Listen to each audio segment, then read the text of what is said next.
All right, so good day, everyone. So, for this second to the last lecture on our special class, it is on gene expression. So, yung atin pong target talaga would be on gene expression, gene variants, mutations, DNA repair. Okay, so this is actually just a quick lecture. So, siguro mga 30 minutes or more or less lang po siya. So let's start. So let's first start define what gene expression is. So ang gene expression po, it's actually the process wherein information encoded in a gene is used to create a product. And yung product na yun is actually in a form of a protein that carries out a specific function in the body. So we have already discussed prior that proteins are actually the instruction manual. I mean yung instructions, and then yung DNA natin is yung manual. So mutation, on the other hand, is any change in the DNA sequence na makikita natin. And of course, while these certain mutations can cause diseases, they're also the cause of yung genetic variation that drives evolution. So, syempre nga, yung sinasabi nga natin, evolution is actually both a somehow a danger and a somehow also a really really good thing, because there are certain types of mutation that generally contributes to the survival of the race, like for example yung mga Bajau people, no, and there are actually water dwellers na mga tao. They actually create their life sa mga water. So yung kanilang makeup ng kanilang mga lungs is built different compared to us na nag-live actually sa city or other parts of the Philippines or other parts talaga din ng pwede nating tirahan. So, it is adaptive sa kung anong environment na kung saan tayo. Ayun po talaga yung tinatawag nating mutation. Okay? So, throughout sa presentation na to, makikita po natin kung paano po yung gene expression is actually regulated, and of course, how certain genetic information is expanded or extended beyond the number of genes that we have. Tapos, how mutations generally arise and affect yung body natin and the people around us, and how they are corrected. So yung key connections natin dito is knowing how to link between genotype and phenotype, and then the role of development, the role of genetic expression and mutation in tissue, specialization, and of course, diseases. And of course, there should be a balance between genetic change and repair. So moving forward, we need to actually have a primary lesson talaga, which is on gene expression through time and tissue.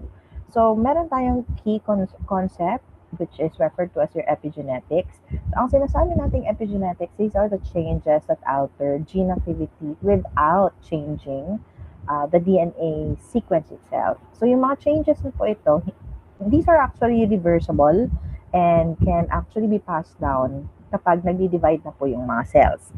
And sila po yung nag-i-explain why, bakit kahit po yung mga cells natin sa body has the same DNA, technically cells look and function differently. So nag-iiba-iba po siya.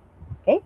So we will look at the three clear examples. Take for example here, we have sa globin chain switching, or tinatawag natin hemoglobin changing during development, how blood protein changes sa blood plasma protein composition, and of course yung pancreas development, wherein meron tayong stem cell, no, na naging specialized siya into a pancreas. So let's start first with globin chain switching. So meron po tayong actually four types of four polypeptide chains and a heme group that forms a basic structure of hemoglobin. So ang alpha genes, and makikita po siya sa chromosome 16, and the beta genes are actually seen in chromosome 11. So yung chain types natin are different versions po siya. We have of course yung epsilon, zeta, and yung zeta na po ito is referred to as your embryonic, and yung epsilon and your gamma is referred to as a fetal, and beta and delta is actually found specifically in adults. So ito pong mga type of chain types natin, they are actually produced at different stages in life as indicated there, no? And the type of the chain that is produced there depends on whether a certain factor is actually received. So, ay yung certain factor na to na napaka-importante po na bakit po siya kino-consider talaga in terms of hemoglobin development or differentiation. It's because nakadepende po siya sa oxygen concentration na pwede po niyang ma-receive from placenta hanggang sa lungs at birth. So, titingnan po natin itong timeline na to. So, in the early stages, specifically sa embryo, we have the epsilon and the zeta gene. Kapag once po naging fetus na po yung human being, it switches to alpha and then gamma. And then yung gamma chains, magbabind yan sila sa oxygen very much strongly compared to the other globin chains, which allows the fetus to extract yung oxygen from the mother's blood across the placenta. And after birth, dahil nga nagiging mag-isa na lang po siya, yung mga gamma chains na to are eventually replaced to beta chains, which actually is a composition of the adult hemoglobin. So yung switch na to is a perfect example of how gene expression changes over time to meet the body's needs. So, kumaga, nagdi-differentiate siya depende sa kanyang environment. Next is we have yung gene expression that builds tissues. So, blood plasma contains thousands and thousands of different proteins, but only a few make up the majority of it. So, kunwari isipin nyo na lang kapag nagkasakit kayo, yung mga types and amounts of mga proteins, nag-change po yan siya drastically. Kaya nga, kapag nagkakasakit tayo, kapag nagkakaroon ng infection, meron talaga siyang nakalagay na implication ng inflammation. No? Nakikita natin bakit kaya namamaga ito, bakit kaya nagkakaroon siya ng mga pus, because there's a change in the environment. Dahil nga, meron infection or merong sakit yung tao. Okay? So, when these proteins change, so, syempre, there's actually a gene expression adaptation. Ayun ang tawag po doon. So, yung pancreas po natin develops from a single stem cell that gives rise to the different progenitor cells. And then, kapag meron po tayong one type that makes digestive enzymes and the others that other hormones that make up insulin, yung glucagon. So, yung specialization na to is entirely controlled yan siya by turning specific genes on or off depending on the amount or depending on what you need as a person. No? So, yung large-scale na study of this protein is called your proteomics. So, malalaman yan natin yung mga proteomics natin kapag dumating na tayo sa third year talaga. Okay? So, control of gene expression, ito po yung lesson number 2 or coverage natin. This is the regulation that happens in 2 main stages. Okay? So, the first one is yung tinatawag natin chromatin remodeling. Nagdi-determine po ito kung ano ang mga genes na accessible na pwede nating matranscribe in the first place. And yung second is the microRNAs, which generally act a little bit later kapag meron na po siyang translation or after na po natin i-transcribe ito para ma-stop po yung message na ini-encode or sana i-deliver from being turned into a protein. So, yung mga mechanism nito, nag-i-ensure po ito na meron po tayong correct na genes na gagamitin, tapos active po sila sa tamang panahon kung saan mo siya kakailanganin. Okay? So, tingnan po natin ito, i-break down po natin yung chromatin remodeling. So, first and foremost, yung DNA dyan is wrapped around the protein called your histones. And yung mga histones nito, yung mga proteins na ito, is para po siyang, anong tawag doon? Para mga beads po siya nasa string. So, ayun po yung parang construct or parang yung structure ng proteins na pag-wrap around niya sa isang histone. So, yung mga small chemical groups are actually the acetyl, methyl, okay, for a while. Methyl, and of course, the phosphate.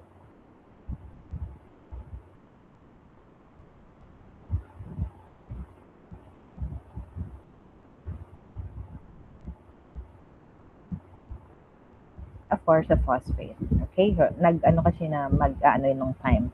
So, going back, so ang tawag po sa acetyl groups, ang tawag po doon sa process niya is referred to as the acetylation, wherein it loosens yung atin pong structure, tapos nag-allow siya na para ma-read yung atin pong genes. So that means it's transcription on. Ayun ang ibig sabihin nun. Ang methylation on the other hand, or yung mga methyl groups naman, it tightens, tapos magsa-silence siya ng gene. So ayun naman tinatawag natin ng transcription off. Okay? So, ang tawag po sa ganitong phenomenon is referred to as an epigenetic change. So, ang pinakamakagandang example po dito is ng epigenetic change is that like for example, meron tayong identical twins, tapos meron silang parehas na DNA. Pero as they grow older, yung methylation patterns nila because of a series of certain experiences or yung mga exposure nila is naging magkaiba. So, parang switch siya, yung isa merong ganito, yung isa merong ganyan, which actually eventually leads to a different trait or disease risk. Okay? So, it doesn't mean na kapag magkaparehas kayo or mag-twins, mag-triplets kayo, all throughout, lahat po ng mga characteristics, yung adaptation ninyo is the same. So, meron po yan siyang methylation na nangyayari because you feel certain things, you go through certain things differently. And even how you adapt to certain situations and certain sicknesses even are actually different. So, ayun naman po, nagkakaroon ng differences between two or two twin individuals. Next is we have sa second mechanism, which is the post-transcriptional control or yung tinatawag nating microRNAs. So, eto po mga microRNA, they're very, very tiny RNA molecules that do not code. Ayun ha, they do not code for the proteins. However, sila naman po ang gumagawa na kapag after a gene is actually transcribed into mRNA, yung microRNAs na to bind to the mRNA. Okay? Nagbabind lang sila pero hindi sila nagko-code. So, and prevent it, because of this, yung mga microRNA, they actually prevent it from being made into a protein. So, they act like brakes, kumbaga sa kabilugan po na central dogma. Because ang isa pong microRNA can target many different mRNAs and they are powerful regulators talaga. So, actually, in fact, in cancer studies, yung mga microRNA levels are often abnormal. So, suggesting sila po talaga yung nag-play ng big role sa tumor growth. Next, i-summarize po natin kung ano po natutunan natin. So, eto po. So, yung gene expression is actually controlled at every step from opening up ng kanyang DNA to cutting and pasting the RNA message in different ways to pagbablock ng message, ano pa? Yeah. Pagpa-block ng message, and of course, kahit sa modification niya. So, unfortunately, meron siyang multi-level kasi na control that allows a single genome sa katawan natin to create a complexity or complex characteristic in our body. So, pwede po nating matawag iyon as chromatin remodeling. We have your alternative splicing, the microRNAs, and finally, the protein processing. Next is we have another factor that we need, or another lesson that we need to actually learn, the maximizing genetic information, which is, meron po tayong a paradox, or yung sabihin na lang natin, no, na it's actually the biggest surprise in genetics because as human beings, we only have 21,000 genes. But from the 21,000 genes, we produce about 1 million proteins. Okay? So, sobrang dami. So, how does this happen? So, syempre, the answer generally lies in the mechanism that maximizes the information. So, ang tawag po dito is alternative splicing. Okay? So, alternative splicing is one. Ang kanya pong ginagawa, it uses parts of what we thought to be spacers, sequences, and cutting large protein into smaller functional pieces. And then, meron din tayong introns as functional elements and meron tayong cutting of protein cleavage. Okay? So, always remember po na 98.5% po ng DNA does not code for protein, but it has the important function like regulation, structure, support, or defense. Kaya, ayun po is that non-coding DNA po ang tawag doon. Okay? So, sa alternative splicing naman, actually, ayun pong isa sa mga major tools talaga for maximizing information. So, ang nangyayari po dito is that we have the exons, which actually codes the segments, the introns, which are considered as the non-coding segments. And the process here is that yung mga genes are split into coding parts called your exons and non-coding parts called your introns. So, kapag napaprocess na po yun, ang cell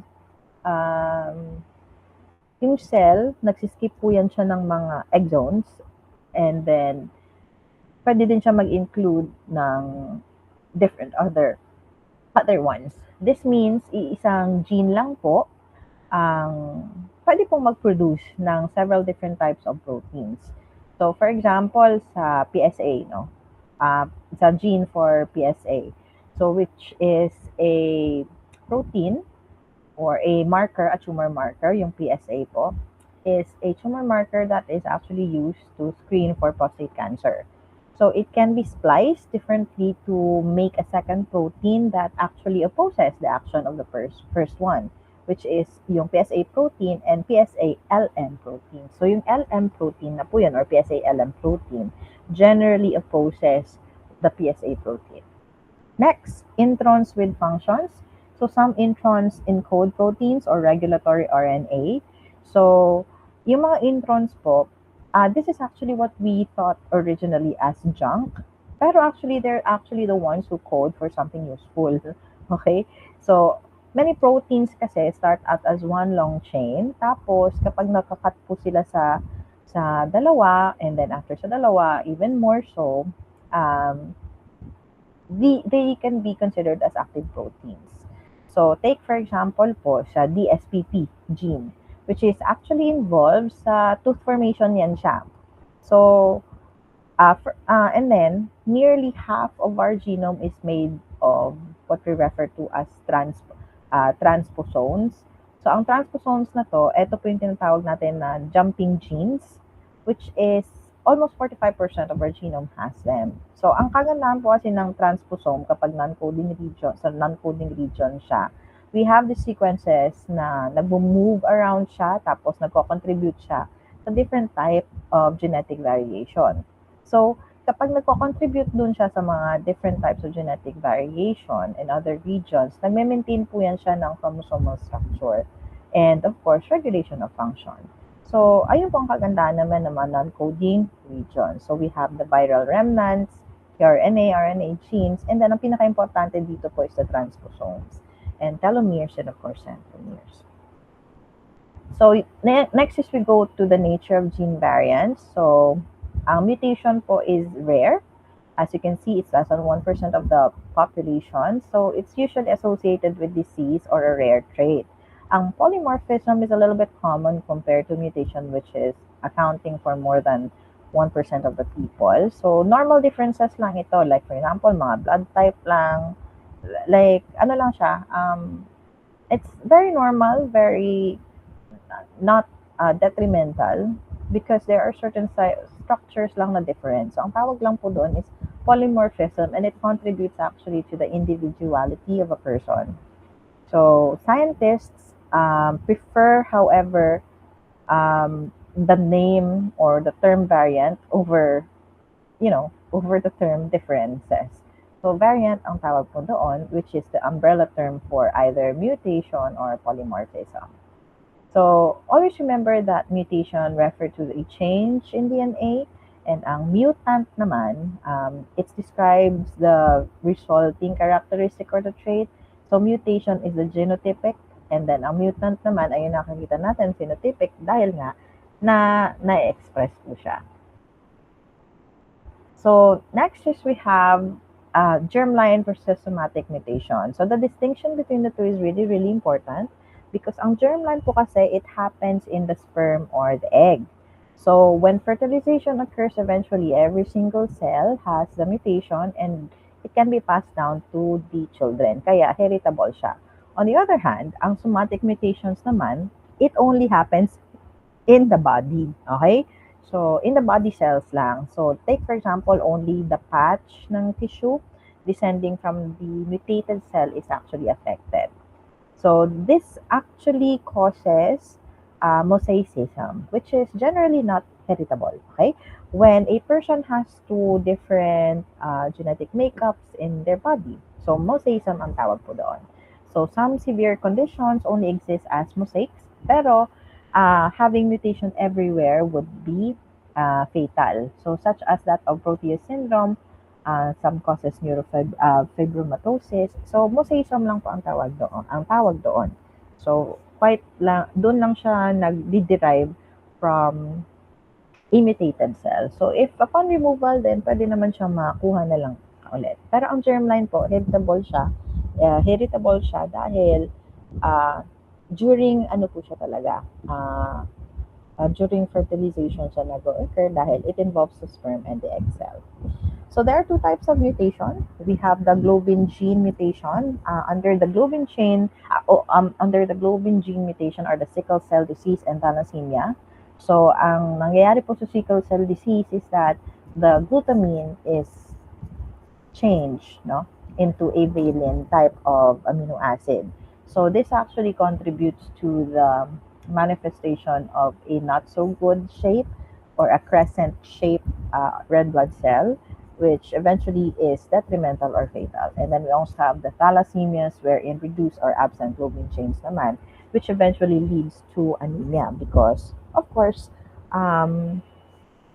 dahil nga masyado pong very few ang mga globin chains, so hindi po nagkakaroon ng structure or magandang structure ang ating pong red blood cells. Next is we have the collagen gene mutation, wherein a collagen is a very major connective tissue protein, and once that there is mutations on the collagen, dahil nga sa kabilugan natin siyang katawan nakikita, kapag meron po tayong disorder or mutation about this one, this is actually quite a devastating condition because this can cause brittle bones such as osteogenesis imperfecta, Ehlers-Danlos, and Alport syndrome. So, yung tendency po nito is maging stretchy yung skin, tapos weak yung mga blood vessels. So, dahil nga it's a connective tissue, no, or structural siya. Next is we have the allelic disorder. So, this means yung mga mutation po nito is the same exact gene and can cause completely different diseases depending on where the mutation is or what kind of change it is. So, for example, yung mutation in a dystrophin gene, can cause either Duchenne muscular dystrophy, and then, or pwede din, Becker muscular dystrophy. So that's the reason why yung one gene can be linked to multiple entries in medical database or information. Okay? So yung DMD gene, pwede either Duchenne or Becker siya. Yung FDN1 siya, pwede siyang Marfan syndrome or stiff skin syndrome. Next is we have the causes of mutation.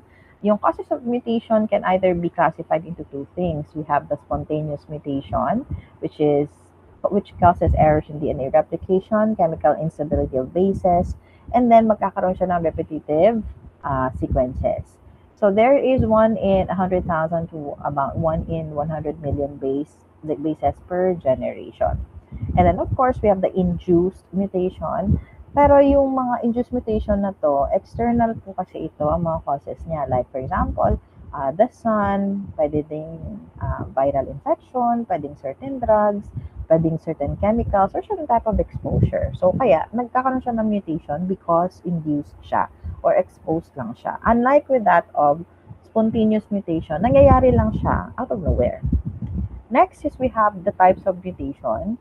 So, ika-classify natin siya sa dalawang bagay ha. We have the functional and the structural. So, sa functional classification po, may dalawa po yan. Isa-sub-classify po siya natin as one as loss of function, and the other one is gain of function. So, kapag loss of function po siya, ibig sabihin po nun, meron po siyang destruction of the protein. Ibig sabihin, kapag may destruction of the protein, there is yung supposedly yung targeted or yung expected mo na pwedeng gawin, hindi niya magagawa.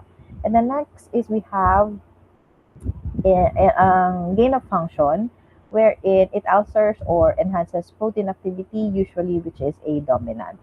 And then for structural classification, we have point, deletions, frameshift, expanding and copy, number variant. So ito naman po is nagta-transfer yung kanilang mga places ng sequences po natin. So ang point mutation po, it's a change in a single base pair. So we have two types there. We have the transition and then the transversion. So yung perfect example po ng point mutation is that meron po siyang swapping na nangyayari. So yung from A in S to G, instead of purine, nagiging G siya and vice versa. Ang transversion naman po is that nagkakaroon din po siya ng purine is to pyrimidine. So, from A is to C and G is to T. So, ganun po yung kanyang phenomenon niya. Okay, so, as we all know naman, dapat C is to G, diba? C is to G and A is to T. So, yung atin po, a purine turns into a purine kapag transition, and then a pyrimidine turns into another pyrimidine. But transversion, yung purine mo becomes a pyrimidine, and a pyrimidine becomes a purine. Ayun po yung certain types ng point mutation natin. So, yung subtypes niya is missense. There is a change in amino acid which alters protein, and we have the nonsense which changes codon into subcodon or truncated protein. And then we also have the silent. Ibig sabihin, wala po siyang amino acid change. So, nagiging neutral po siya. So, meron naman tayong splice site mutation.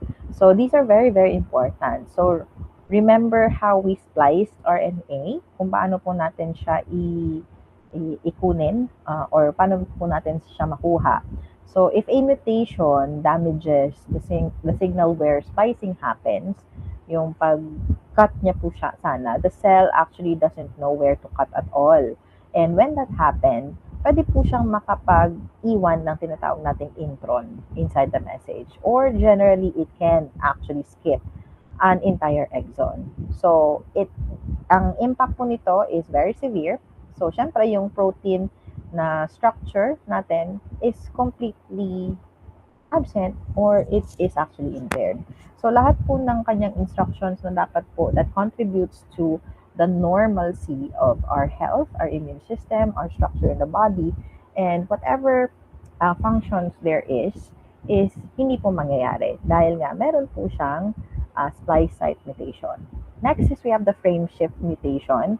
So, ang normal po, the one big fly had, pero ang frameshift naman, the one cubic, GCVF, whatever that is, ganun po yun. So, ibig sabihin, nagkakaroon po siya ng pagta-transfer ng mga certain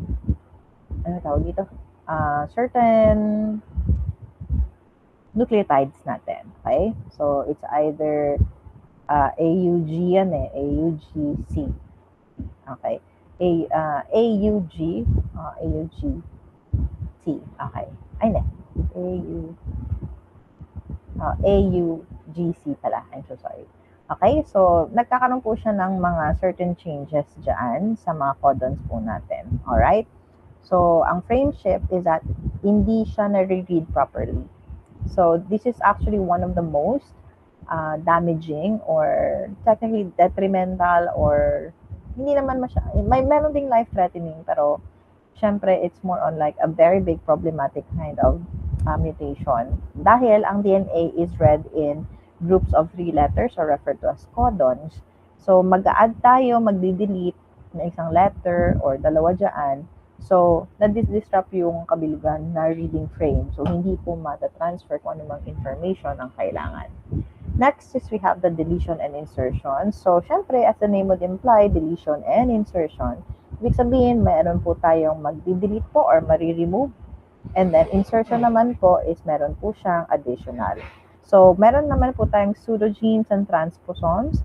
So, ang pseudogenes, as to say, it's pseudo, that means meron po siyang which look like. Okay? Parang, quote unquote, parang ano siya. Yan. So it actually looks like genes, but they don't actually work at all.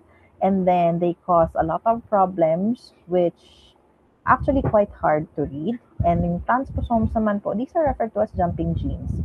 And unfortunately, this type of jumping genes can create a big problem. So, meron naman po tayong expanding repeats.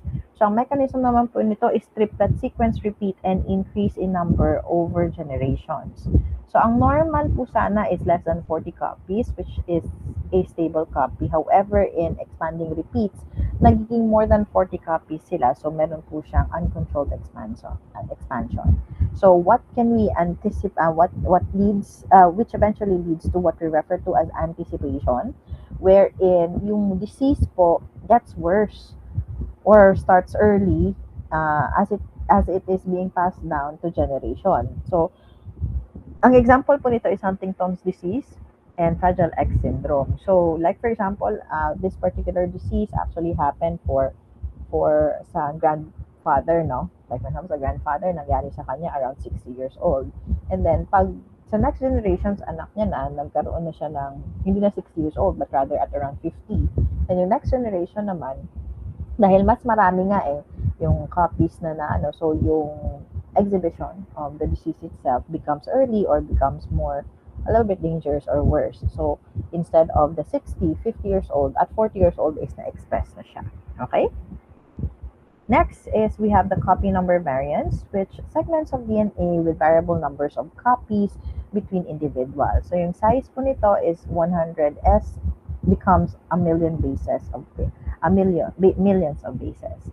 So, ang location po is tandem or dispersed, and ang significant, it accounts about 12% of human genome variation and can cause disease or contributing to normal variation.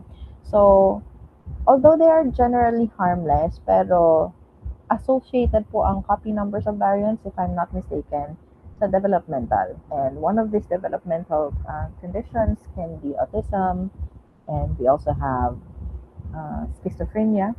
Yan. And even yung susceptibility of certain people to certain diseases and infection is nakapaloob po sa copy number variants. So what is the importance of mutation position? So generally, of course, ang location talaga matters greatly. Okay? So there's a change in active part of a protein, tapos it destroys ang functions niya completely.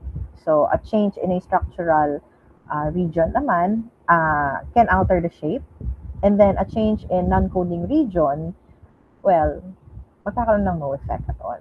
So, globin variant example includes anemia, sickling or sickle cell anemia, increase in oxygen affinity, or it actually can be silent. So, factors that lessen mutation can be because of the following. We have genetic code redundancy, the amino acid similarity, and conditional mutations such as that na ma-express siya under specific conditions lang. Okay? So, ibig sabihin, pwede po siya natin sa genetic code redundant, pwede po siya na maging redundant pero hindi po nag-change ang amino acid. And then, ang amino acid similarity naman, meron po siyang panibagong amino acid, chemically similar to the old one. So, it still works. And the other one is conditional. Ibig sabihin, kapag meron lang silang mga na-meet na certain parameters, like for example, G6PD. Yan. Sa G6PD, kapag nakakain lang po ng mga oxidants tsaka ng fava beans, nagkakaroon ng hemolysis. Pero if on a normal diet, wala naman pong problema. So, DNA repair. So, this is actually the last part of our Module 7 discussion. So, always remember that every day our DNA is generally damaged thousands of times by a lot of things. Oxidants, chemicals, radiation, replication errors. So, kapag walang repair po, wala. Pegi lahat ng tao sa buong mundo.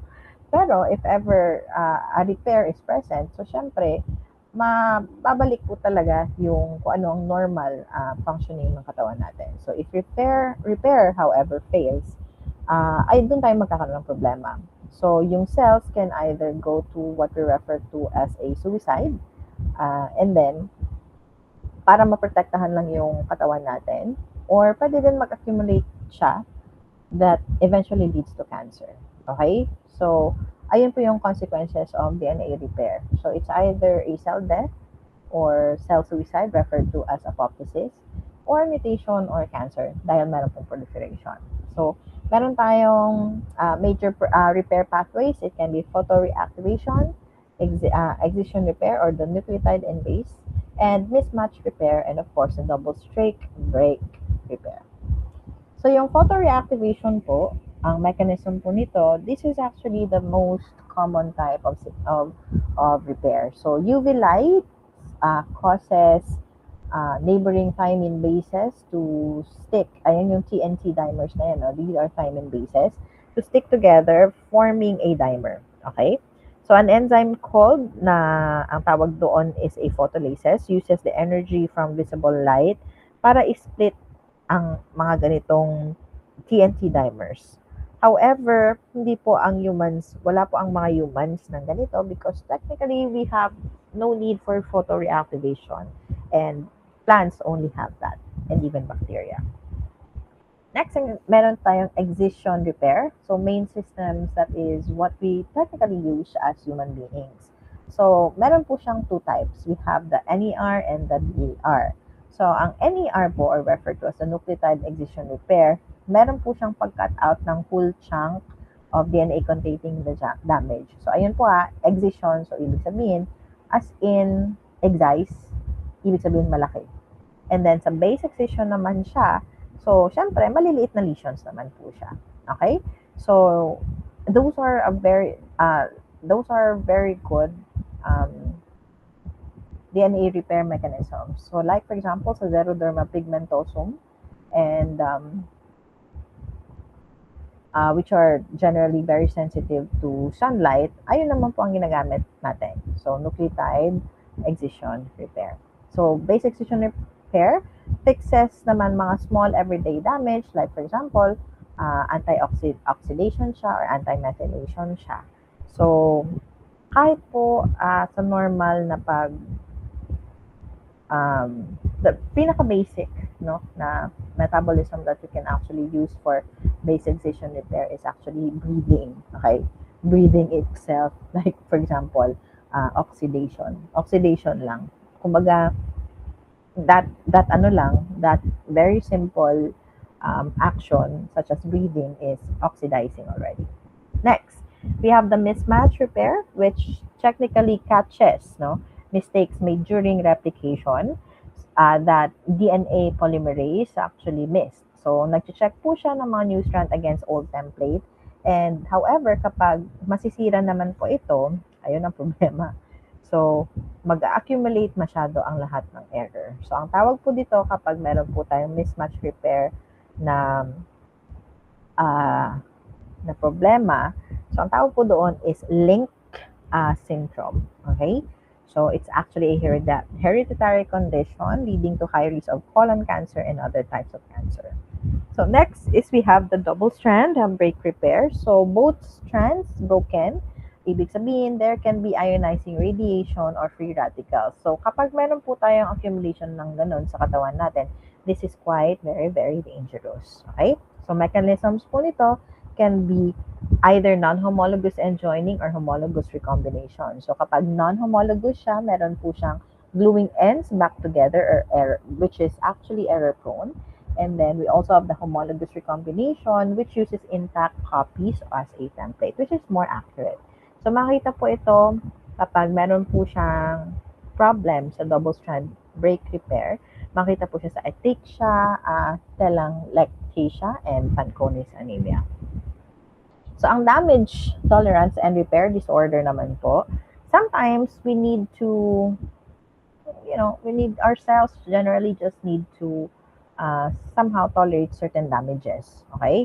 Kasi pag nangyari yun, at least there are certain types of adaptation that actually contributes to on how we develop a certain type of resistance and a certain tolerance na hindi siya always na kahit maliit lang yung mutation is magkakaroon na kaagad tayo ng reaction sa ating katawan. So, kahit medyo sloppy siya,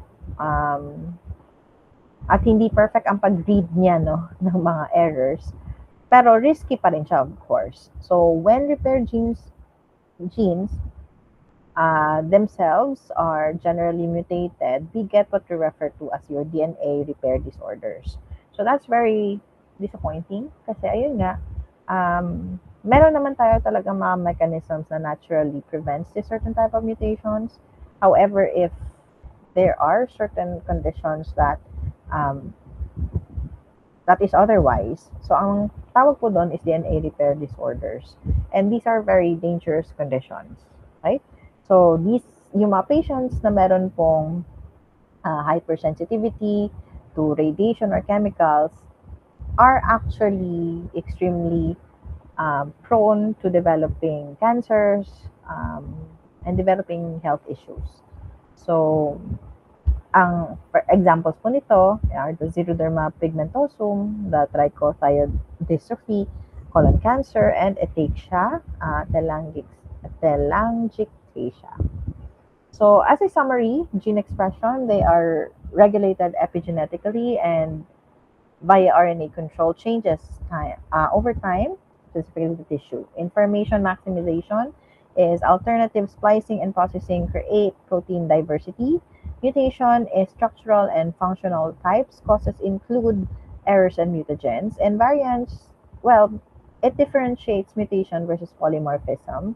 And then whether it is germline in nature or somatic in nature. So repair, these are multiple pathways that maintain genome stability, and the defects kapag wala po tayong repair eventually causes disease. So that ends our discussion for module 7. So I hope you learned something here today. Thank you po.